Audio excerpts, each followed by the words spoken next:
وعلیکم السلام ورحمۃ اللہ وبرکاتہ۔ آپ نے پوچھا کہ شرک کی تعریف کیا ہے، تو یاد رکھیے شرک کا لفظی معنی تو یہ ہے ساجھا، حصہ دار، بھائیوال بنانا، جیسے سیدنا موسیٰ علیہ السلام سورۃ طٰہٰ آیت نمبر 32 میں ہے کہ اللہ تعالیٰ سے دعا کرتے ہیں اشرکہ فی امری، کہ حضرت ہارون جو میرے بھائی ہیں ان کو میرے نبوت معاملے میں ساجھا بنا، شریک بنا، یعنی میرا برابر کا بنا، تاکہ وہ بھی نبی ہو اور میں بھی نبی ہوں۔ تو اس کا مطلب ہے شرک کا معنی برابری، ساجھا بنانا۔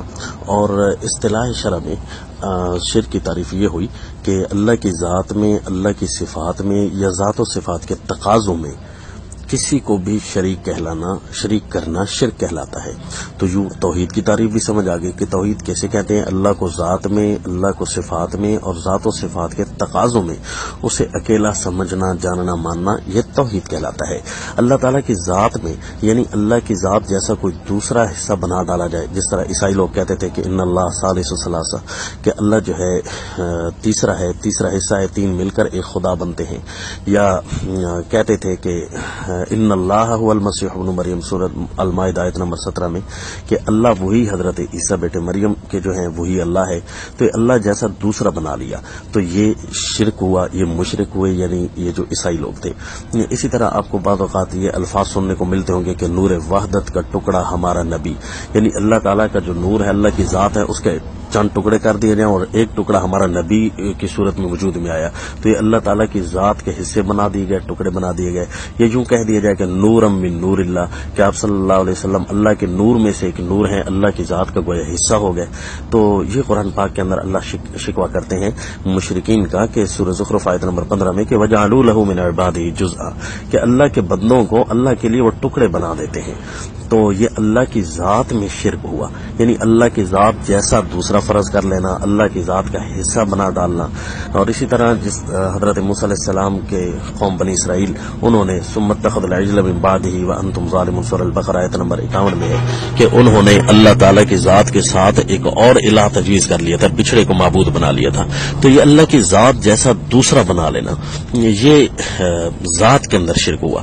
اسی طرح اللہ تعالیٰ کی صفات کے اندر کسی کو دوسرا بنا لینا، شریک کر لینا، یہ شرک کہلاتا ہے۔ سیدنا ابراہیم علیہ السلام سورہ مریم آیت نمبر 42 میں فرماتے ہیں لِمَ تَعْبُدُ مَا لَا يَسْمَعُ، ابو جی آپ ان ہستیوں کو کیوں عبادت کرتے ہیں جن کے اندر یہ صفت نہیں ہے کہ وہ ہر کسی کی بات کو، اپنے معبودین کے ہر بات کو سن سکتے ہوں، ان کے ہر حال کو جان سکتے ہوں، دیکھ سکتے ہوں، وَلَا يُغْنِي عَنْكَ شَيْئًا۔ تو یہ اللہ تعالیٰ کی صفات کے اندر کوئی شریک نہیں، سیدنا ابراہیم علیہ السلام فرما رہے ہیں۔ اور اسی طرح سورہ الفرقان آیت نمبر 3 میں وَاتَّخَذُوا مِن دُونِهِ آلِهَةً، ان لوگوں نے اللہ کے مقابلے میں ایسے الہ بنا رکھے ہیں لا يخلقون شيئا، ان کے اندر یہ صفت نہیں ہے کہ وہ خالق ہوں، وہم یخلقون، حالانکہ وہ تو مخلوق ہیں، ولا يملكون لانفسهم ضرا ولا نفعا، وہ اپنے لیے مالک نہیں ہیں نفع نقصان کے لیے، تو کسی دوسرے کے لیے نفع نقصان کے کیسے مالک ہوں گے؟ تو ان کے اندر ملک والی صفت بھی نہیں ہے۔ ولا يملكون موتا ولا حیاتا ولا نشورا، نہ موت، حیات اور نہ دوبارہ زندہ کرنے کے یہ مالک ہیں۔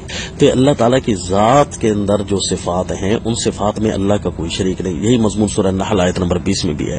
اور اسی طرح اللہ تعالیٰ کی صفت رازق ہے، مالک ہے، سمیع و بصیر ہونا، زندہ کو مردہ زندہ سے نکالنے والا ہونا، یہ اللہ کی صفات ہیں۔ تو اللہ کی صفات میں اللہ جیسا کوئی نہیں، جس طرح سورۃ یونس میں ہے کہ فرمایا قل من يرزقكم من السماء والارض امن يملك السمع والابصار ومن يخرج الحي من الميت ويخرج الميت من الحي، کون ہے جو تمہیں زمین و آسمان کی بلندیوں سے، زمین کی پستیوں سے رزق دیتا ہے؟ کون ہے جو تمہاری کانوں آنکھوں کا مالک ہے؟ کون ہے جو زندہ کو مردہ سے اور مردہ کو زندہ سے نکالتا ہے؟ اور کون ہے جو سارے عالم کی تدبیریں کرتا ہے؟ من يدبر الامر فسيقولن اللہ۔ تو یہ مشرک بھی اس بات کا اقرار کرتے ہیں کہ اللہ ہے۔ تو فرمایا افلا تتقون، پھر شرک سے کیوں نہیں بچتے جب یہ سارے کام اللہ کرتا ہے؟ جس طرح کہ آج کل اللہ والی صفتیں غیروں کے اندر ڈال دی جاتی ہیں، جس طرح پیران پیر حضرت شیخ عبد القادر جیلانی رحمہ اللہ، ان کی ایک تصویر الیاذ باللہ مشہور ہے، لوگوں نے بنا رکھی ہے کہ وہ کشتی کے نیچے ہاتھ دے کر بیٹھے ہیں، کہ ان کو کسی مرید نے ڈوبنے کے بعد جو ہے نا پکارا، تو انہوں نے اس کے حال کو دیکھ لیا اور ایک کشتی کو ہاتھ کے ذریعے انہوں نے نکال دیا، الیاذ باللہ۔ تو یہ اللہ کی صفت کے اندر شریک ہے، حالانکہ اللہ جیسا نہ کوئی سنتا ہے، نہ اللہ جیسا کوئی دیکھتا ہے۔ یہ یوں کہہ دیں پیران پیر عبد القادر جیلانی رحمہ اللہ کے لیے کہ ذی تصرف بھی ہے، معزون بھی ہے، مختار بھی ہے، کار عالم کا مدبر بھی ہے، عبد القادری، تو یہ ساری صفتیں اللہ والی پیرانے پیر کے اندر ڈال دی. یا کہیں احد سے احمد، یعنی اللہ کی ذات سے احمد تک، اور احمد سے تجھ کو، احد سے احمد اور احمد سے تجھ کو سب کن اور کن مکن حاصل ہے یا غوث الیاذ باللہ. پیرانے پیر کو اگر یہ کہنا کہ وہ اللہ جیسی صفتیں، اللہ نے سارے اختیار نبی کو اور نبی نے سارے اختیار آپ تک منتقل کر دیے، اللہ نے ساری صفتیں اور طاقتیں آپ کو دے دی ہیں، تو یہ اللہ تعالیٰ کی ذات کے، اللہ کی صفات کے ساتھ شرک کرنا ہوا.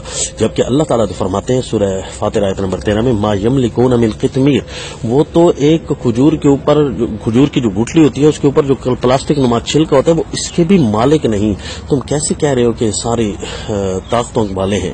تو یہ اللہ کی صفات میں بھی اللہ جیسا کوئی نہیں. جس طرح اللہ کی ذات میں کوئی نہیں، اسی طرح اللہ کی صفات میں بھی کوئی نہیں. اور تیسری چیز ہے اللہ کی ذات و صفات کے تقاضوں میں بھی کوئی شریک نہیں. دیکھیں اللہ کی صفت ہے نا سننے والا ہونا، تو اس کا تقاضا یہ ہے کہ سنے صرف اللہ، تو پکارو بھی اسی کو.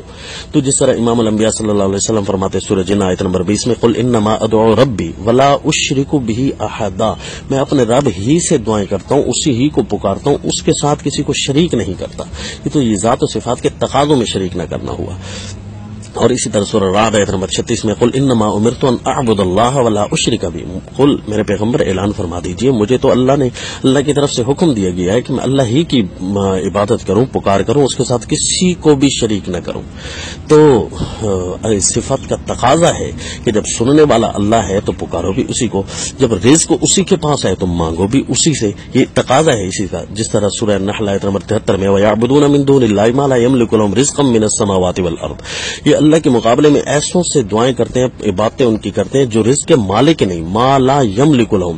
تو جب ولا یستطیعون رزقا من السماوات والارض، نہ آسمانوں سے نہ زمین سے رزق کے مالک ہے، شیئا ذرا بھی مالک نہیں، ولا یستطیعون اور طاقت بھی نہیں رکھتے کہ وہ کسی وقت مالک بن جائے.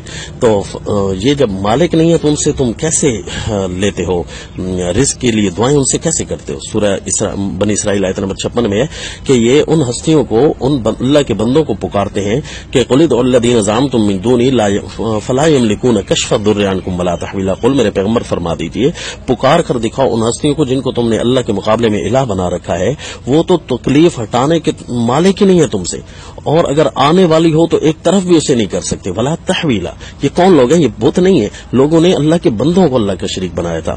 وہ کون ہے؟ اللہ فرماتے ہیں اولئک الذین یدعون، اس سورہ بنی اسرائیل کی آیت نمبر 57، اس سے اگلی آیت ہے اولئک الذین یدعون یبتغون الی ربہم الوسیلہ. یہ تو وہ لوگ ہیں جو اپنے خود اللہ کو پکار رہے ہیں اور اللہ تک پہنچنے کے ذرائع تلاش کر رہے ہیں. ویرجون رحمتہ ویخافون عذابہ، اللہ کی رحمت کو امید رکھتے ہیں اور اللہ کے عذاب سے ڈرتے ہیں.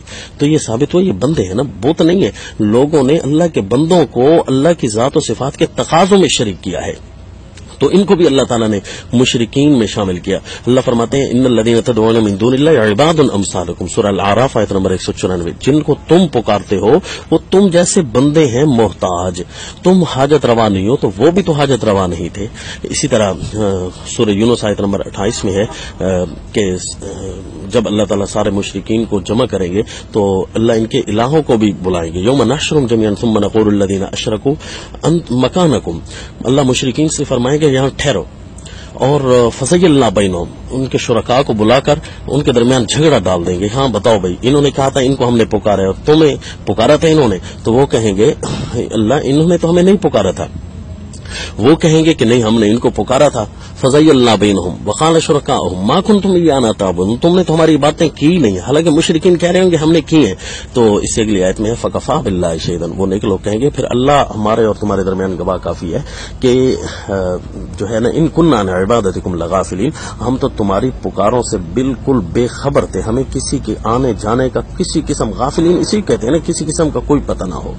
اور وَإِذَا رَأَى الَّذِينَ أَشْرَكُوا سورہ النحل آیت نمبر 86 میں ہے کہ جب مشرکین دیکھیں گے اپنے شرکاء کو تو کہیں گے ربنا ہؤلاء شرکاؤنا، اللہ یہی ہے ہمارے شرکاء. وہ بندے ہوں گے نا، وہ بت نہیں ہوں گے. تو وہ فالقوا الیہم القول، وہ بات ان کی طرف ڈال دیں گے اور کہیں گے انکم لکاذبون، تم تو جھوٹے ہو، ہم تم کیسے شریک ہیں؟ تو اللہ فرمائیں گے انہوں نے تمہیں شریک تو کیا تھا. تو وہ کہیں گے اللہ ہمیں پھر پتہ نہیں ہے، ان کننا عن عبادتکم لغافلین، ہم تو ان مشرکین کی پکاروں سے غافل رہے، ہمیں کوئی پتہ نہیں۔ حدیث شریف مسند احمد میں ہے کہ آپ صلی اللہ علیہ وسلم کے سامنے جب ایک آدمی نے کہا نا ماشاء اللہ و شئتا، کہ اللہ چاہے اور جو آپ چاہیں، تو آپ نے فرمایا اجعلتنی للہ ندا، کیا تو نے مجھے اللہ کا شریک بنا ڈالا؟ یعنی اللہ تعالیٰ کی ذات و صفات کے تقاضوں میں بھی اللہ کا کوئی شریک نہیں۔ اور آخر میں ایک آیت سناؤں گا، سورہ بنی اسرائیل آیت نمبر 111 میں ہے الحمدللہ الذی لم یتخذ ولدا، الہ بننے والی ساری خوبیاں اللہ کے لیے ہیں جس اللہ نے کوئی اپنا نائب نہیں بنایا، لم یتخذ ولدا۔